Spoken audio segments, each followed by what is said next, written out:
आजचा आंदोलन स्वरूप असं आहे की झोपडपट्टीतले आमचे महिला आमच्या भगिनी आज त्यांना म्हणजे कामावर गेलं तरी त्यांना पोट भरणार, पण त्याने आज न कामावर जाता आपल्या इथं येऊन आंदोलना ठिकाणी बसून त्यांनी चुलीवर खरडा भाकरी करून खात आहे।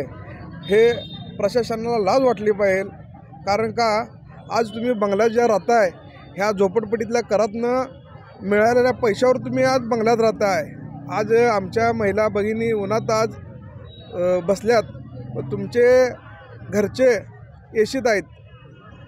मला काय बोलू वाटत नाही, कारण तुम्हाला लाजच नाही आहे। एखाद्या गोष्टीत जर तुम्हाला टक्केवारी मिळत असेल तर तुम्ही फास्ट काम करताय। आज झोपडपट्टीचा विषय मार्गी लावायचं म्हटल्यावर तुम्हाला त्यात काय मिळणार नाही हे आम्हाला पण कळतंय।